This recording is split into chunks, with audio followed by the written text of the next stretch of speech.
घने जंगल के पास एक सुंदर सा गांव बसा था। गांव के लोग बड़े ही दयालु और मिलनसार थे। उसी गांव में रतन नाम का एक गरीब आदमी रहता था। उसका गुजारा जंगल से लकड़ियां तोड़कर और उन्हें बाजार में बेचकर ही चलता था। उस दिन भी रतन जंगल में लकड़ियां तोड़कर एक बड़े पत्थर पर बैठा आराम कर रहा था कि अचानक उसके सामने एक साधु आ जाते हैं। बेटा, तुम्हारे नसीब में बहुत तरक्की लिखी है, बस थोड़े दिन और इंतजार करो। रतन ने थके स्वर में कहा। कौन सी तरक्की बाबा, आधी जिंदगी तो लकड़ी तोड़ते बेचते निकल गई। अब क्या होगा बदल। मत घबराओ, बहुत जल्द तुम्हें एक नया मार्ग मिलेगा। उसी रास्ते पर चलकर तुम बड़ी तरक्की करोगे। यह कहकर साधु हवा की तरह गायब हो गए। लगता है आज साधु को कोई और नहीं मिला, इसलिए मेरे पीछे पड़ गए। लकड़ियां बेचकर वह घर जा रहा था कि रास्ते में उसने एक मंचूरियन के ठेले पर बड़ी भीड़ देखी। लोग चाव से खाते जा रहे थे।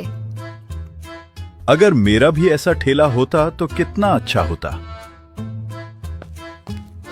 शाम को घर पहुंचकर उसने अपनी पत्नी मीरा को बताया। आज एक मंचूरियन वाले के ठेले पर बहुत भीड़ थी।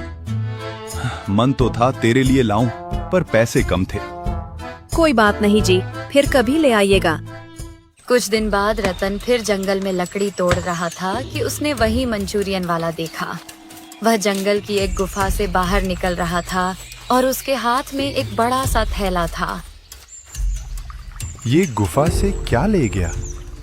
जिज्ञासा में वह गुफा के अंदर गया, पर अंदर खालीपन के अलावा कुछ नहीं था। अरे, यहाँ तो कुछ भी नहीं है। फिर ये आदमी क्या उठा ले गया? ये बात उसके मन में बैठ चुकी थी। गांव लौटते समय उसे उसका दोस्त माधव मिला, जिसका सब्जी पूरी का ठेला था, पर आज वीरान पड़ा था। अरे माधव, तेरे ठेले पर कोई ग्राहक क्यों नहीं? क्या बताऊं भाई, उस मंचूरियन वाले ने मेरा सारा धंधा चौपट कर दिया। उसके आने के बाद मेरे ठेले पर कोई आता ही नहीं। पता नहीं क्या जादू कर दिया उसने। हाँ, मैंने भी देखा है। मुझे तो लगता है वो कुछ गड़बड़ करता है। उसके खाने में कुछ तो रहस्य है।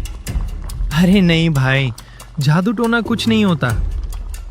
ये सब बेकार की बातें हैं। लेकिन रतन का शक अब पक्का हो चुका था। वह मन ही मन बोला, नहीं, इसमें जरूर कोई राज है और मैं इसे खोलकर ही दम लूंगा।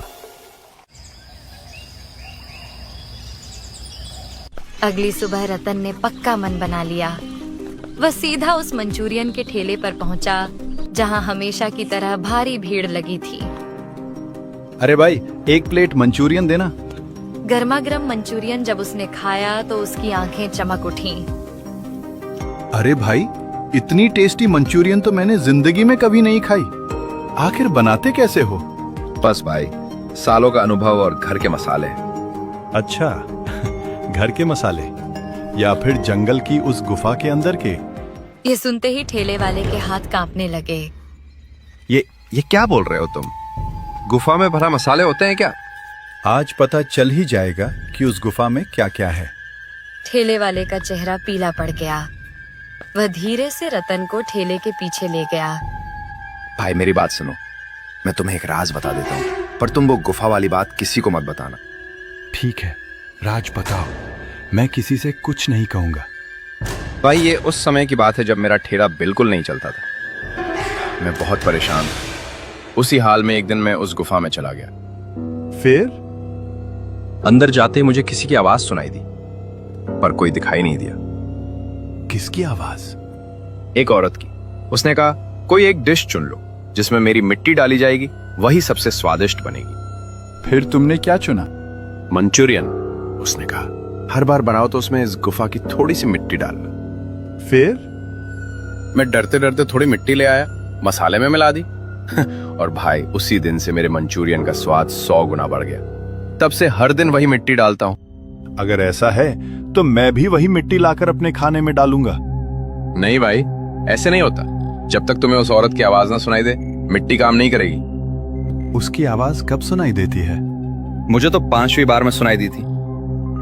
उससे पहले मैं 4 बार गया, कुछ नहीं हुआ। अब रतन का संकल्प और भी मजबूत हो गया था। वह मन ही मन बोला, अब चाहे जो हो, मैं उस गुफा में जरूर जाऊंगा और अपने भाग्य का रास्ता खुद खोजूंगा। रतन पूरे जोश और हिम्मत के साथ गुफा की ओर बढ़ रहा था। उसके कदम तेज थे और आंखों में एक अलग ही चमक थी।